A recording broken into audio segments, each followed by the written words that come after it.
Welcome back to The Good Talk, our post-game recap and Q&A show where we discuss the game we just played and answer all your burning questions, both Warhammer and otherwise. We just came out of an awesome meta matchup. Not Meta Mondays, what is it? Meta matchup between the Grey Knights, fresh out of the paint studio by John, playing against the Drukhari, lots of pain engines, Thick City style Drukhari. I love it. It was awesome. Of course, we're going to spoil the heckins out of this, so if you have not seen this, turn back now and watch it, because it was a great game. I learned a lot. It was amazing. It was like, I wasn't disappointed. I had a lot of fun. I knew I was just going to like get in there and just start shooting, and I kind of came in with the advantage, to be honest, because I knew both armies. Sure. And I love both armies. They're kind of both my passion. I go back and forth on these two all the time. Right. And Tyranids. And Tyranids. Don't forget, Tyranids now. Tyranids are in that list. Top 3 armies right now, top too. 3, yeah. That's why I've been like, John, so what are you going to play? So weird, Yeah. Funny how that works, yeah. But I was super excited. It went really well for Grey Knights. Did you have any MVPs? What outperformed your expectations is what I should say. There were a couple of spikes, like obviously the grotesques with the -1 damage I think were awesome. Like your 5 Field of Pains were insane at the beginning. That. I was super into that. Yeah. So that was great. The Chronos got to pop off, but I misplayed them. And I don't know, it's not like one thing that did amazing, but I think the grotesques really impressed me because they're so cheap, they're tanky, they're really awesome. So I'd give it to them for sure. I just made a lot of mistakes, to be honest. Like this is a new list. First time, yeah. First time. I've never played this style of Drukhari. It's very different, but I like it. I think it's super interesting. Chronos shouldn't have been out in the open early on. I shouldn't have. I kind of went all in too soon with kind of things before the buffs were up. Sure.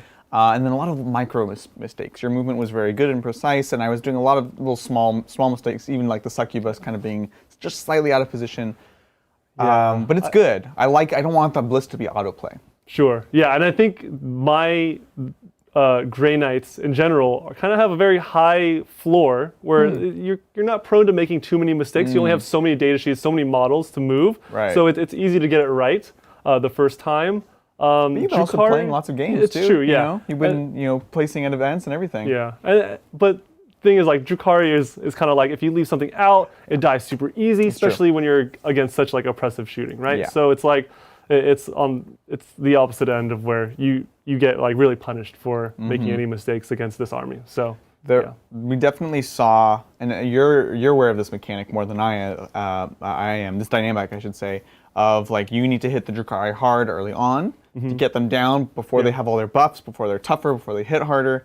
And then the Drukhari's job is to sort of stall until they can get all the power from pain and then hit hard, which we saw that one turn where it's like, okay, the court's coming out, like this is real, the Chronos kill thing, and it was like, oh, this is actually looking spicy. But it was just a little too late. Yeah. But that kind of shows the dynamic that they're each looking for, I think. For sure. Yeah. No, that's really cool that you mentioned that. Yeah. I think people that don't know Drukhari, that's definitely something that you should keep in mind when playing against them. Try to get at them early before their buffs kick in, and they just get out of hand with their crazy 5-up invulns. You saw at the end there that you're just making 5-up invulns like crazy, but unfortunately your Field of Pains were looking like worse for wear flipped, there. Yeah, exactly. They flipped, if you're gonna choose when you get your good dice in the first part of the game, roll well on your Field of Pains. Second part of the game, roll well on your invulns. Yeah. Now, what is your MVP for your armies today? Dude, I think I'm sold on interceptors, man. Yeah. Like, they're kind of amazing. Like, just throwing them out there, the 12-inch movement, super forgivable. I didn't utilize the move, shoot, move too much. I thought I would, like, throw OBSEC on an interceptor, move, shoot, move onto, like, one of your objectives. Yeah, I expected that more. But I actually didn't see, like, a really, like, crazy opportunity. Yeah, I didn't need it. Yeah, I think it's the interceptors, just for the amount we have. I had 6 squads to play with, which is nuts as Marines. Oh my gosh. It adds like an MSU element to Grey Knights, and they're so cheap. They're like 120 points, and they can smite. They have amazing weapons.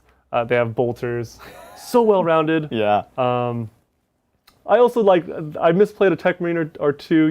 They're tough. I didn't utilize my my once per game obsec, you kind of shut me out in that one turn I could. Oh, it is once per game. Yeah, once per game. Okay. Where I assign a unit in the command phase. Right. The Rights of War, of course, is always on. Sure. But yeah. I guess you would have been doing it every turn otherwise. Yeah. Now in the future, are you going to have to take a 10-man squad for a rod? No, because troops get +1, right? No, they're not troops though. They're not troops. They're fast interceptors. attack. They're fast attack. Yeah. Are you worried about Rod? I don't. The thing is, now that I have to choose a third secondary, because I can't just take the mission specific in some cases, I might maybe consider Rod. We'll have to see the choices. Of course, secondaries are changing. Yeah. But just having Purifying Ritual on hand all the nice. time is so amazing. Yeah. Purifying Ritual is so great. I flubbed the first 2 turns. I got 2 the first time, 2 the second time, and I was still able to get 15 at the end. Yeah. It was crazy. It's such a powerful sign. And I think that's going to matter more and more. I think. Yeah. I don't think the Rod change is a big deal. I think you're in a good position for it, right? I think out of everything that's changing in the chapter approved missions, I think Grey Knights are probably the safest, I feel. Feels like it, honestly. Drukhari might be getting hit a little bit with the killing ones. They might kill. They might give up too many kills, you know? Same thing with AdMech. It's an interesting, sort of reaction to the power of MSU. And I think it's probably good. It's a balance, right? Because you can go too far the other direction where you back to ITC, where it's like you actually don't want any MSU because you're just giving up points. It's that constant search for the balance between these two things, right? MSU, not like big units, small units, kill, holding. You guys think of it as a search, or I think of it as a ebb and flow, intentional ebb and flow of design philosophy. Like we want that change. I think that is the symptom and not like the cause, essentially, or not the desire. I think they would desire for everyone to be able to have a perfectly balanced list with some small units, some big units, but especially in competitive play, people are always, people tend towards the extremes. Either really small, really big, or really normal sized units. yeah, exactly. 2/3 of what you said is true. And I think that the ebb and flow is a response to that. Right now, MSU is too powerful, so we need to do this other thing, and that starts to pull things in the other direction. It's really hard to balance it. I see. So that's my thoughts on that. Cool. Yeah.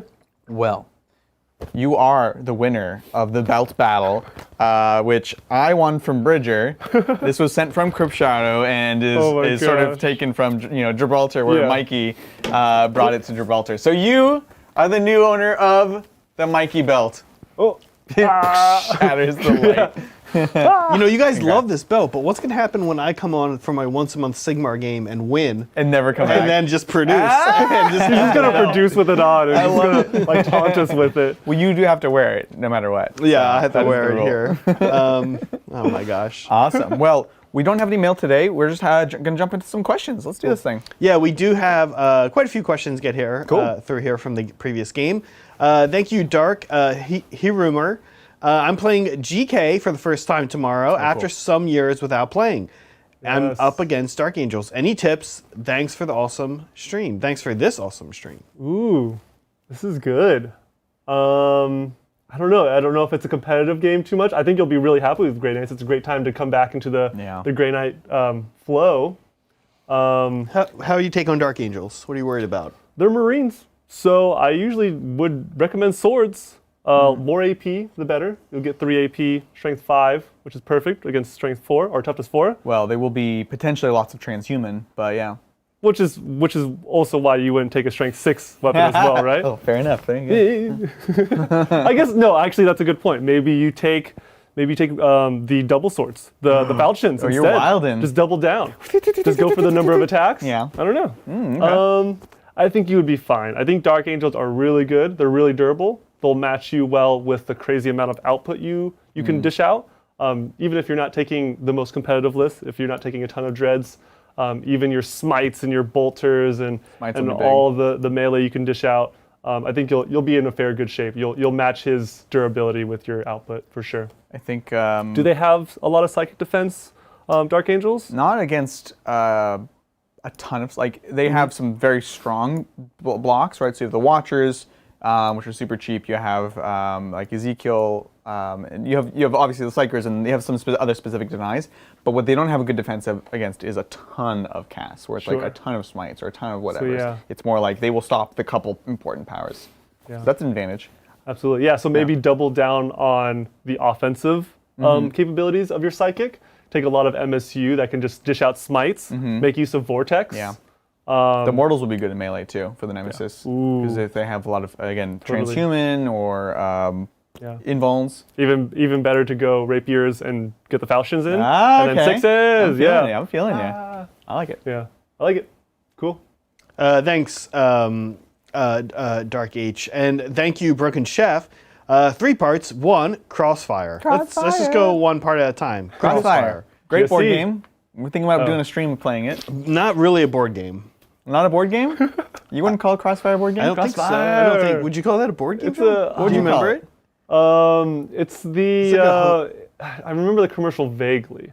It's like a. It's like a pin. It's like a. It's almost like It's a like a pinball, pinball thing. type Or style like thing. a foosball, mega simplified obviously, and you're just like hitting this like metal ball and stuff back and forth. Yeah. Yeah. What would you call that? I have no idea. Not a board game though, right? I mean, you buy it. You go to the board game store and you buy it. Do you buy Crossfire at a board game store? I don't think so. No, but you would buy it from like a Target or something. Okay. Yeah. What section would it be in? The games section. The game What section? aisle Yeah. of the game section? The toy section. The boy Toy section? No, it wouldn't be in the toy section. You know what? Listen, actually, this is kind of a funny question because Crossfire is very old. Yeah. I don't think it exists really anymore. Can you just go get Crossfire now? No. So like, I'm not sure like these things have ever really coexisted heavily, right? Board games are Board games? well, you know, Monopoly and Candyland and stuff. So we'd have to go back to a 1992 Kmart, which or Woolworths. They have like a And Toys R Us. Toys R Us. Yeah. Or maybe? Toys R Us, all extinct This isn't now. the 1800s, my friend. These are all extinct now. We're talking about the 90s. They None had of board these games in the places 90s. exist anymore. All right. Well, look, Crossfire. It's getting too heated. Yeah. What do we? That's probably not what. Oh, Broken sorry, Chef, right. That's probably not what Broken Chef is asking about. Or though I don't know. Knowing Broken Chef, maybe it is. Maybe it is. I'm really excited for this mechanic. This is this mechanic for GSC that facilitates you shooting at an enemy that you have surrounded, where you have a crossfire unit, shooting across. You're getting these buffs if they're like exposed. It's really cool, and it adds a whole nother level of depth to GSC, and it also helps them with something that they have a lot of, but they're not very good at, which is shooting. And so it's like, okay, they're less about just how do you deliver your acolytes and your Roxas, but it's more about you can use all these other weapons and these cool like mining lasers and tools. So I think it's fantastic. I'm interested to see its implications moving forward. It's very interesting.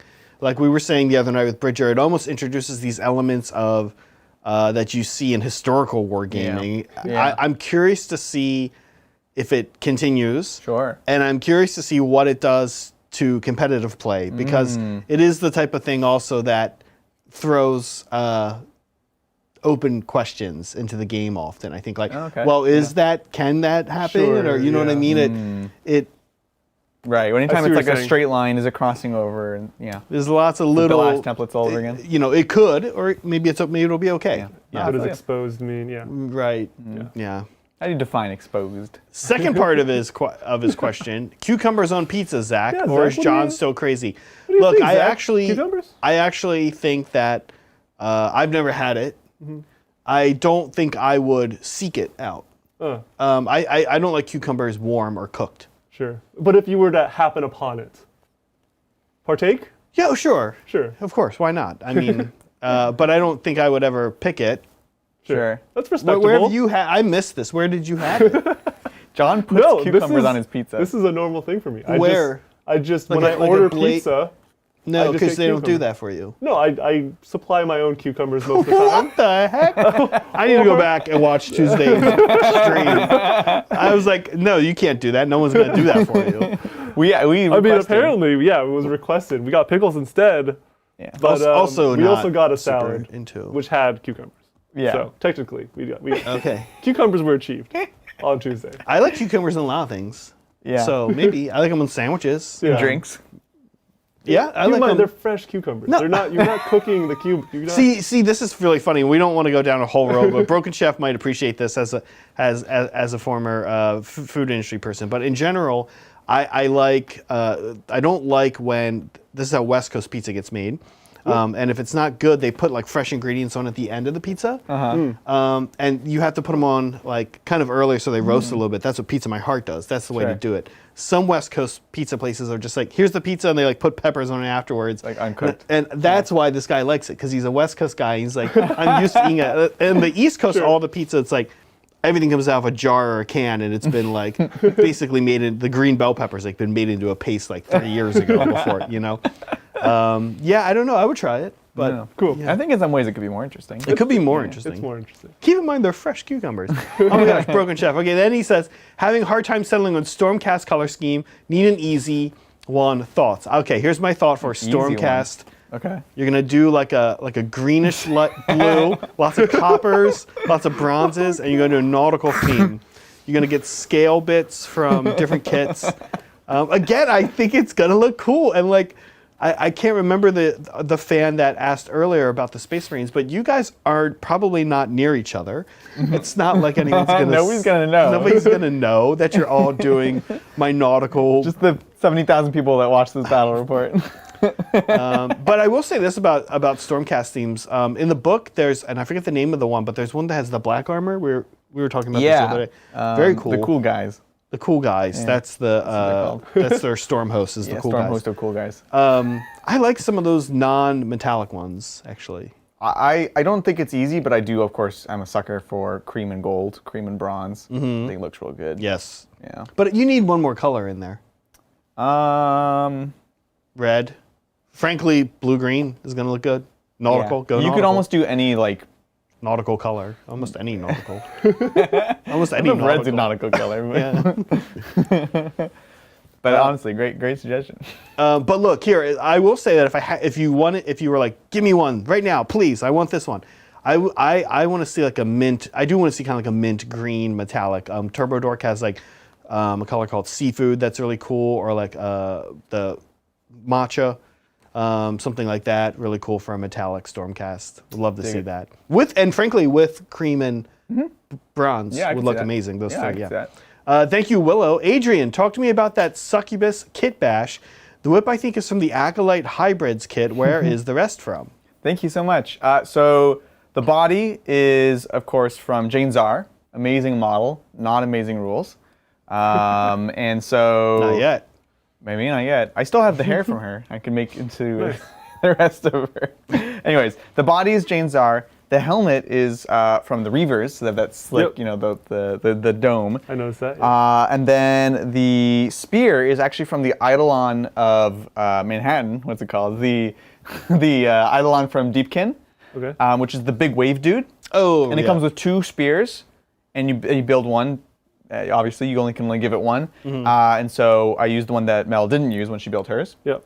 And then, yeah, the whip is an acolyte like flesh whip. The whip. The whip. That's the triptych. Yeah, it looks good. Thank you. Appreciate it. I got to put some more paint looks on good. it. It's not the best for competitive play because she's like, line of sight everywhere. Like, you Yeah. can't really Super hide high her. up, all around. Yeah. But it looks cool. Yeah. So thanks, Will. Appreciate it. Thank you, as always, Ty. What do you guys think about Highlander style list building? Recent limits on flyers and buggies have had me thinking it might be a good way to balance things. Yeah, I think. So real quick though, right? So Highlander. people who know what this means is Great movie. Yeah, it's True. well, Great music. sure. And then what Highlander means is you can only have one takes. of each unit. I think people usually exclude troops from this. Generally, it's troops are excluded. But yeah, it's one of each. Highlander is a very extreme version of this, but we have rule of 3 right now. Rule of 2 could be interesting. I was just talking to my daddy about this yesterday. He was thinking it could be interesting to do more like Old Fantasy does, and to a lesser extent Sigmar does, where it's a percentage of your game. Depending on the size of the game, you can have this percentage of whatever. Yeah. Could be just types of units, but then again, there's still ways you can get around that. It's like, oh, this is your fast attack, and you're like, well, technically. Anyways, but percentages, proportions, some other limitation, I think would be actually, good.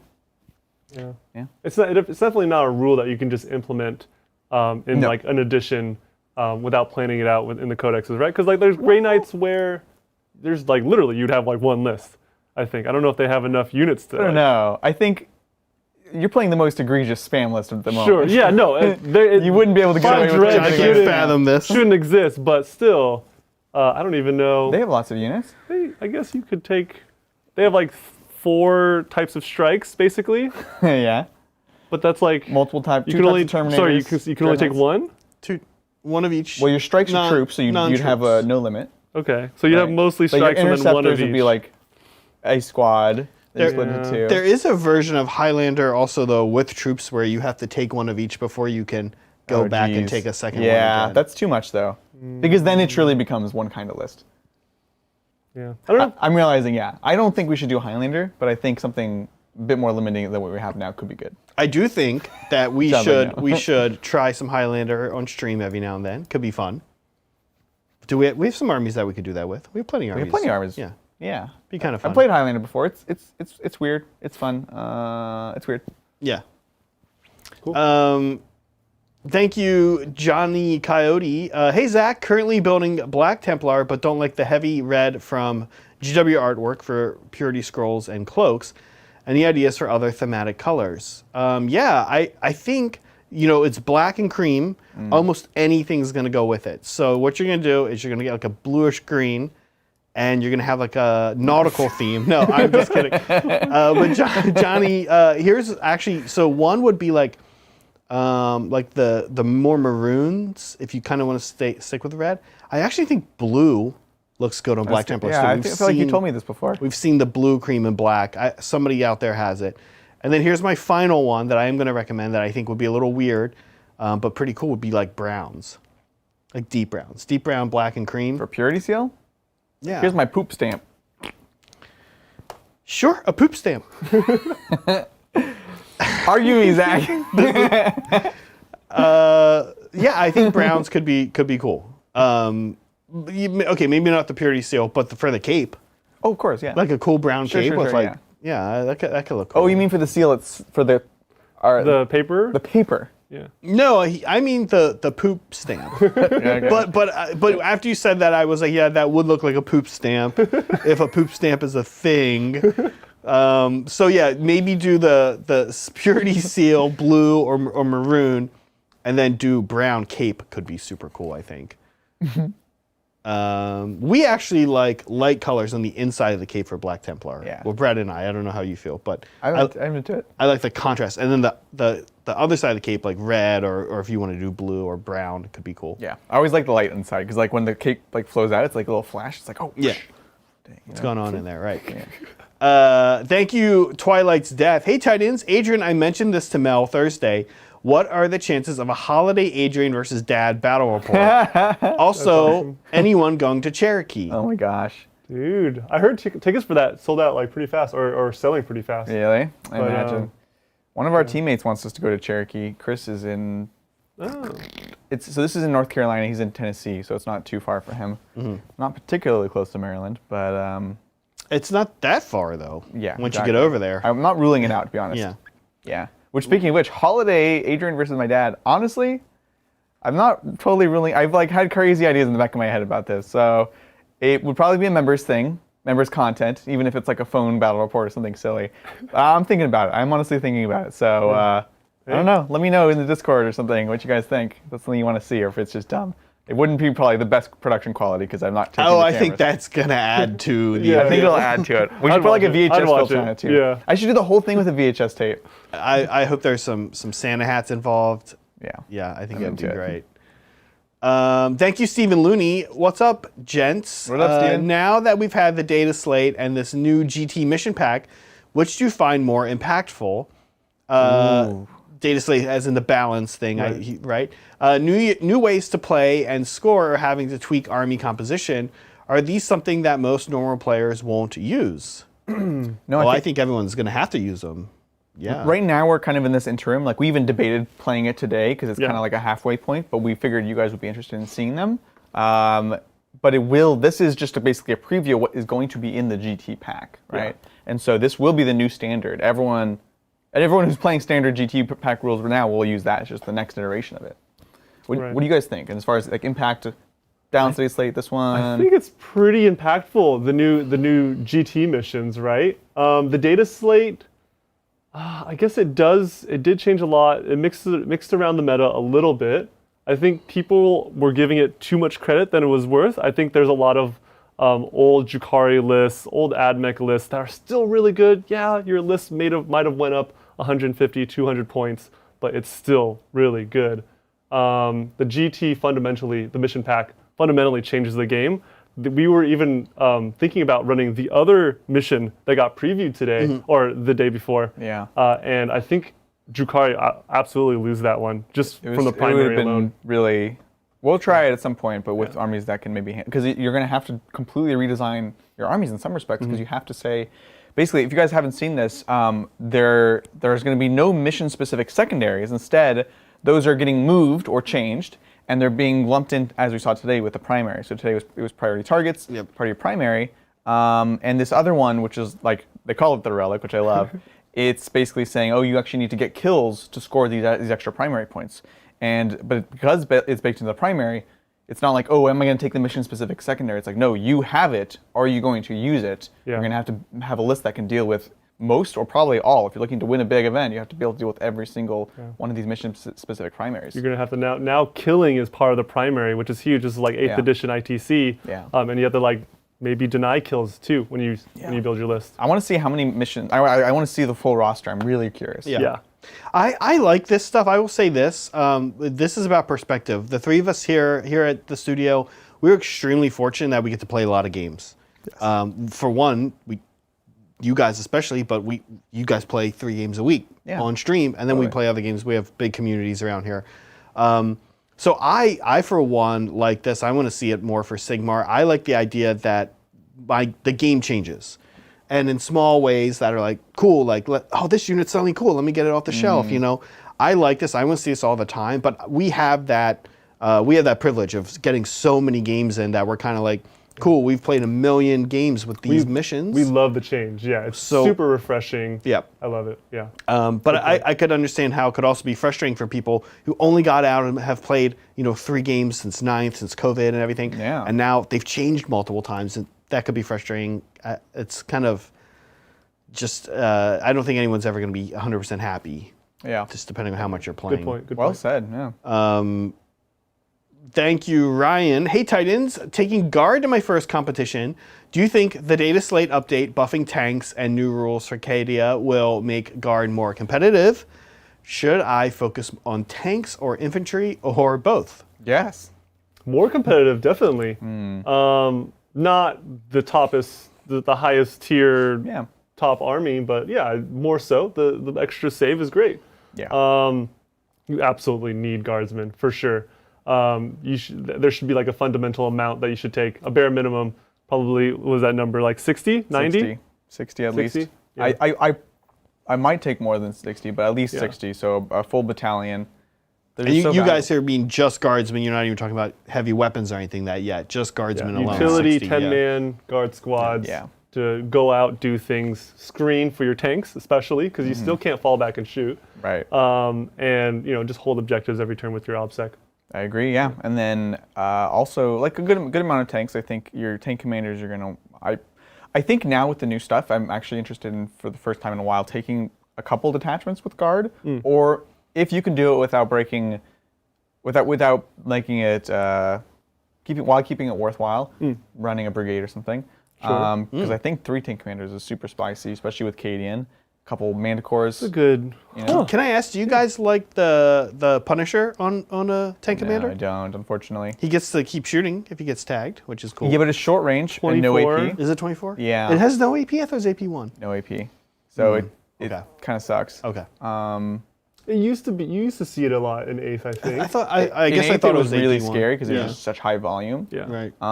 But the game's kind of changed around it, unfortunately. Yeah, there's so much 2-up save, light cover, things like that, I guess. Yeah. Yeah.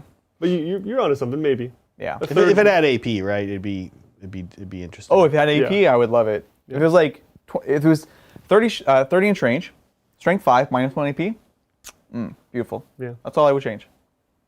Interesting. I dig it. Thank you, Colin. Hey, Titans. What new units would you like to see for Harlequins? What do you think of the rumor of Harlequins and a bunch of other Aldari factions getting just one codex? Well, the codex thing would be interesting because that actually used to be the case. Harlequins was just a unit in the book. I don't know if it's better or worse, but I'm just saying that does exist. Yeah, I mean, I've seen this rumor. Yeah. Harlequins are kind of small, like it's a small codex, so I guess it makes sense to shuffle it in. It was interesting when it kind of came out and was its own thing. We've seen it, right? We've seen it before. Look, I don't want to be the annoying guy who brings everything back to Sigmar, but we play Sigmar and we know, we've had this conversation how many of the battle tomes or codexes have multiple little codexes hidden inside of them. You know, for me to get the Aldari book and be able to like tech into Harlequins or tech into whatever else they're the Beecraft world, right? Like, I mean, that's how the Ogre book is. It's Beast Claw Raiders or it's Maul Tribes, but you can freely mix the two. Sure. You get a little bit of perks if you take one for over the other exclusively or whatever. I like that. I don't have a problem with that. Good. And it helps them get books out faster. I like that, Zach. I guess what I'm afraid of is that maybe Harlequins would lose their like individuality and like also maybe some options. Maybe they won't put as much effort into Harlequins if they had to lump sum it all. Yeah, that'd be my fear personally too. Yeah. But I don't think they've done that so far with any of the Sigmar books. Not in Sigmar, but in 40K. I play Imperial Fists, hello. And I lose a third of my book to Crimson Fists every time. And so that sucks because they only have a third of a supplement and I have 2/3 of a supplement and everyone's sad. Yeah, that's a weird situation, but it's fair point. You know, I think unfortunately that if they're like sharing space, that'd be my concern because love Harlequins and I want them to expand the line rather than say, well, actually it's just gonna be part of Craft World. So, but I guess that helps. We can answer part of the other question is what new Harlequin units would we like to see? Yeah. I would love to see. I think in 8th edition, I would want to see a flyer. I would want like a Harlequin flyer. Would be kind of cool. Flyers are like, old hat. Yeah, like now it's just like not as interesting. I still want to see a flyer. Yeah. Tantalus. That's what I'm thinking. I want to see a Tantalus. So Tantalus is like the Drukhari version. I want to see like it's actually from a Harlequin boat. It's like a party bus. And it's a party bus that's like you'd have to make it actually good on like the Tantalus rule-wise. But that would be awesome. Like they need a big tank. I was gonna say a bigger tank. Open topped. A bigger tank kit that's maybe either transport or a heavy weapon. Yeah. They're missing that. Maybe it's a dual kit. Something long and sleek. Like that'd be cool. Like a double catamaran. Yeah. Like a big sail. I got a good one. Okay. I want to see like a shard of their god. Was it Kegarat? Right. The laughing god. The laughing god. Yes. Although he's a whole god. He's not dead an or avatar anything. of him. An avatar. Yeah, like an avatar. Yeah, exactly. Like an avatar. So sick. That'd be very sick. Yeah, that's it. Yeah. That's it. Kind of like an elite manifestation of like them. monster or something, right? Oh my gosh. Or a big HQ monster. Kind of like a Incarn, but like different rules. Primarch. Yeah, Primarch. Full rerolls. Full reroll. Hit and wound. With a Vox, so you can just give it to anyone. Yeah. In a bubble. 72 inches. 72 Vox bubble. I like it. All right. Well, thank you, CP Guy. Earlier today, we were talking a little bit about what the different Chaos Gods would put on their toast. CP Guy says everyone knows Slanesh would put KY jelly on their toast. Yep. Moving on. Look, we were all thinking Moving on. Also, how do we feel about a Vindicare Assassin in a Grey Knight list? How do you feel, John? You're just going to roll ones. John knows he's just going to roll ones. It would take away the chances of me rolling ones in Psychic, maybe? I don't know. No, you know what it was? You would roll a 1. You'd have to use the CP for that. And to generate the CP, you'd have to do a Psychic Power, which you would fail and roll 1s. Oh, gosh. So, let's say you thought maybe you wouldn't roll a lot of 1s. What do you think about the Vindicare Assassin in the Grey Knight list? The thing is, Vindicare could be clutch in a lot of games. Like it could snipe characters. It's a great assassin, but it's 100 points that you could probably spend on literally a 5-man squad of whatever you want, right? Plays the game better, right? That actually plays the game and you can utilize it, each and every time. Maybe consider some of the other assassins. Maybe I don't know. Some crazy extra, Calexis like maybe. Calexis shenanigans. That'd be conflicting interests. I feel like. Because it does affect your own models now. Oh, does it? Yeah. I was thinking of Back in the day, it didn't. I was thinking of the exploding girl. What's her name? The Calidus? Calidus. Yeah. So then you can do some more Alpha Strikey shenanigans. She explodes? No, that's the other guy. The Eversor explodes when he dies. Eversor, yeah. Because his blood is like Melta almost. Yeah. Although she's interesting as well. I've always liked her. I Yeah. think Because she's the CP cost one. Yeah. And If you want to mess with Grey Knights, take that because Grey right. Knights spend like 6 or 7 Yeah. CP in the beginning if they get a chance to. Yeah. Now they're spending like 14.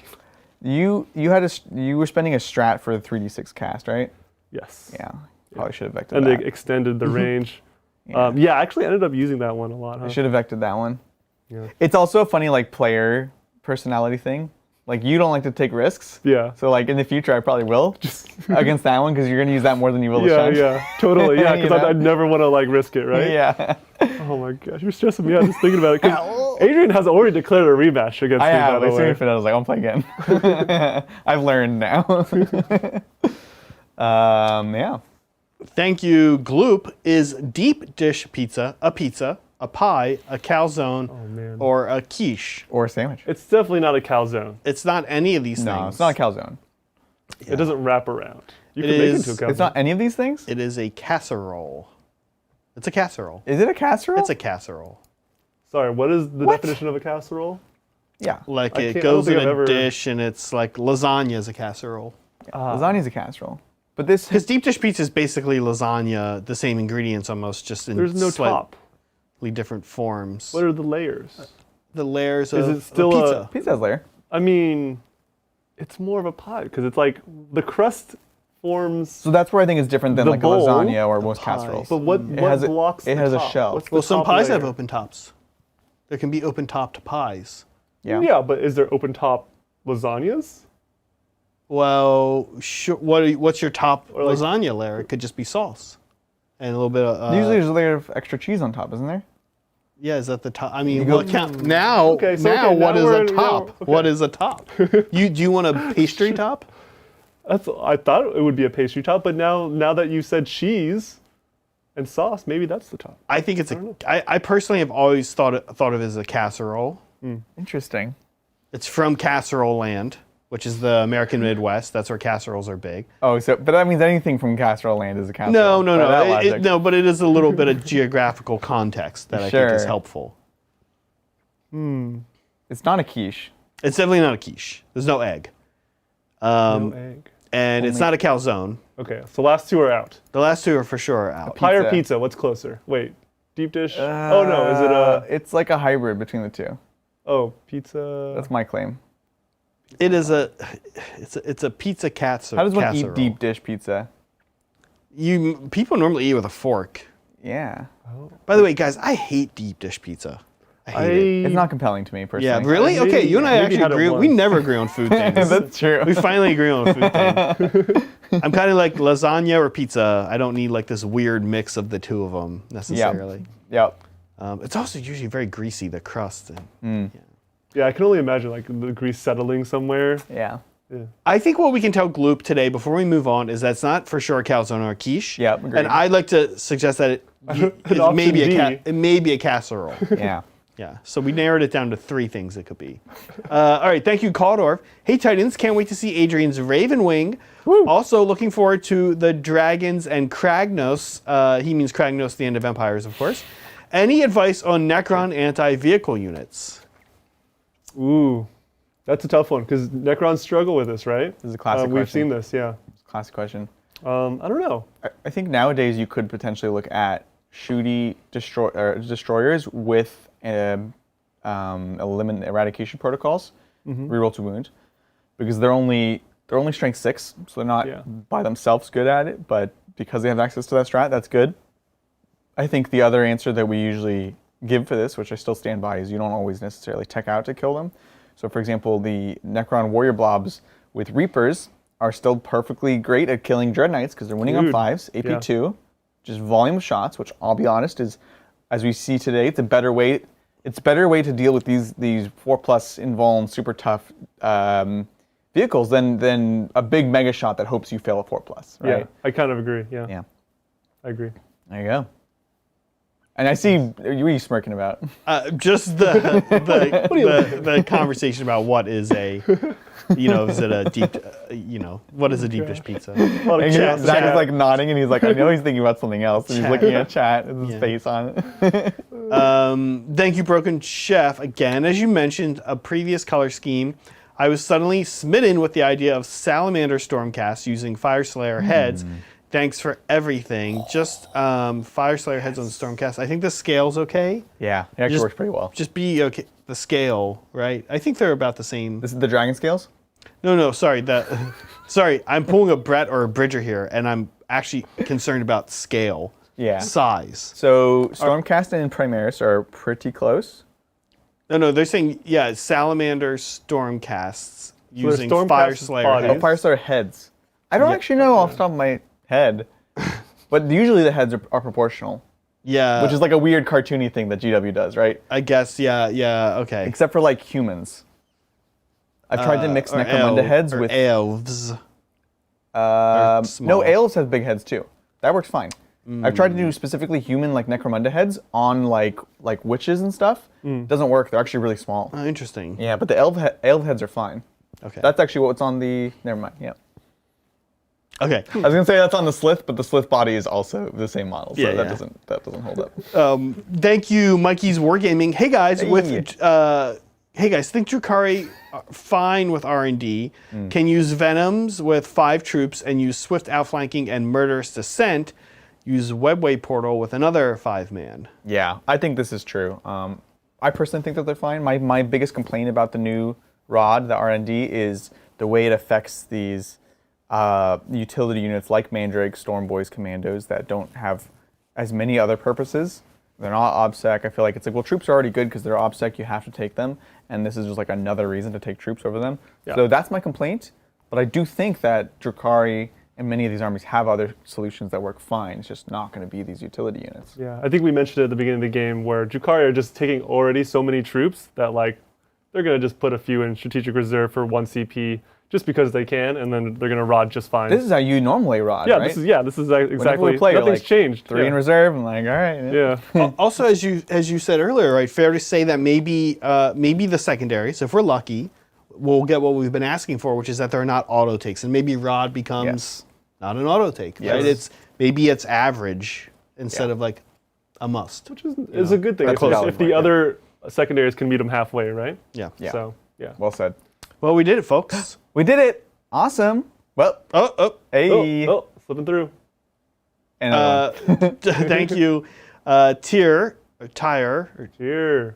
What is your favorite HQ lore, and why is it Nemazor Xandra? This is pretty cool. Actually, he is cool. So I've been told that I need to read The Infinite and the Divine. Ooh, is that the one with the 2 characters? Dude, I was in like, so we have this friend, Mike, Celeste. I was stuck on like a 2 or 3 hour car drive with him to a GT, and he made me listen to this book for like 2 hours. That's not as fun. And like, it's actually pretty awesome. I don't know if it's one of these guys, but I think it is. The crazy battles that they have are nuts, like Necron on Necron. Like I didn't even know they fought. First of all, I thought they were all on the same side. But like Necron the on crazy like robot analysis, like crazy. Right. It's And nuts. there's like all kind of shenanigans that happen to it. I found out about this. Well, I kind of knew it exists, but when I was on the Grim After Dark show, and they were telling me about it. It's just like the funniest. The way they described it is it was like 40K Looney Tunes. Where it's like they have like they're like in this like Necron trial, and they have these weird crazy arguments, and they go out and do crazy battles, and like just they were like it's really funny but well written scenes about like the dialogue between these like weird Necron characters, and then like really epic battles basically. Do you guys remember from Mad Magazine, Spy versus Spy? Oh yeah. Yeah. Kind of like Spy versus Exactly. Spy. Yeah, totally. So favorite HQ lore? Yeah, I know mine. What do you guys think? Well, you go first then. Mine's Armon. I think he is I love a good tragic character. I think he is the quintessential tragic character of the universe. He's was never really a bad person. When you go back and read the Heresy novels, he's a cool dude. He's very nice. He's the Thousand Sons would be like, if you could pick a legion to be in as a person today, you'd be like, oh, I'm definitely want to go there. They chill, they kick it, they read books. You just go to they grad hang school, out. basically. You go to grad school. It's basically grad school. And then things just went so wrong, and he's still just trying to like bring his friends back from being ghosts, right? Oh, yeah. I don't know. I think he's cool. He's good, and he's not as like Saturday morning cartoon like we like to talk about. Right? well, yeah. I was gonna say he's like not as silly as Magnus. Magnus is like sometimes a little painfully like naive or not so smart. Yeah. No, Aruman is frequently annoyed at Magnus in A Thousand Songs. Guy. Yeah, it's interesting. Yeah. What about you, John? My Necron lore is not the best, so it's really referencing that one book that I had 2 hours of. No, NEHQ. Oh, NEHQ. He was just talking about. Oh man, I was like thinking of all the Necron characters because there's like the collector guy, right? Where he has he literally has so like his own house. Yeah. Of like. He's cool. Yeah. Which I was gonna pick him, but now if I could pick NEHQ. You were stressed about the questions. I know. You didn't listen to the thing that showed that you didn't have to answer it that way. Oh my gosh, Vect is amazing. I love Vect. Oh, that's a great pick. If I had to choose anyone to be, I would be Vect because he just overlords over everyone in Kamra. But he's always got to be watching his back and stuff. That's stressful. Dude, he like hires people to watch his back. You know, like this is interesting. And then he hires people to watch those people. You know, it's not that he wants to be Vect. He just said if I could be anyone, I'd be. Oh, Vect. Really? Yeah, Vect is awesome. No, you would be so. That's Machiavellian. You think you're stressed now? Yeah, that's stress. Oh my God. Okay, man. It'd be too much stress for you, man. Okay, I just say, okay, maybe I don't want to be him. He's cool. Okay, all right. Because I don't You want to be him. Vect adjacent. You want to be like in his entourage. Yeah, sure. I'll be part of the court, you know? Ooh, actually, you don't want that either. I would pick Abaddon, but Whoa. like 40k Abaddon, not Horus Heresy Abaddon, because he was a little, he was horrible. He was so annoying. He's like, I'm the first captain. Super annoying. But then he has this amazing character kind of redemption arc in Talon of Horus, taking up to 40k and like gives you context and actually, to me, semi-rewrites him. A lot of personal growth. A lot of personal growth. So good. There. Yeah, he's grown up a lot. So I'm a big fan of Abaddon, honestly. Waiting for the next book. Where is it, Aaron Dembski Bowden? Come on. If you're watching this stream, let me know. Yeah, just let us know in general. Just let us know in general, and if you're watching. Okay, I think we did it for real this time. We did it. Yay, awesome. So a couple reminders. We've got awesome stuff coming up. Of course, Tuesday, we're going to have a members vote for the debut of my Ravenwing. And later in the week, we'll also play, again, Ravenwing, maybe some mixed, because I'm also really interested in mixed Ravenwing with regular Dark Angels. Excited for that. We just want to remind you guys, we have this beautiful Titans Terrain. Kickstarter is still kicking, moving along nicely. So you do have some time if you want to go ahead and sign up for that. It is still available. And of course, we're trying to hit that 300K goal. That will unlock the stretch goal, which means that if you get the expansion, you're going to get the extra half tiles for free, and that's going to let you offset and do a lot of really interesting, unique layouts that you couldn't be able to do without it. So such a great idea, dude. I think this totally changes. Like, I'm glad you guys picked this up so quickly, because like that means the line of sights are all blocked. It's a big upgrade. And so yeah, it's a huge upgrade. So now you have a very dynamic board. Thank you. I think it's a small but important change. So we really want to make sure we hit that stretch goal. Yeah. So go ahead and check it out. That's on Kickstarter, of course. And as far as next week, we have a bunch of hobby stuff going on, of course. We have Kat coming in to paint capes and things with Brett. They might be brown, they might be poop stamps. Yeah. Gotta always bring it back. And then Friday, Zach and I are going to be painting Kragnos End of Empires. The End of Empires. The End of Empires. I'm so sorry. This guy. And I'll be painting Krondys? Krondys. What's his Son of tag? Dracothion. Son of Dracothion. Yeah, he's just going to be the son of someone. Not as cool as the End of Empires. Obviously. So it's going to be dope. So yeah. Thank you so much for hanging out with us, everyone. It's always a pleasure chatting, answering your questions and debating what, in fact, a deep dish constitutes. We'll catch you next time on the tabletop. Bye. Bye.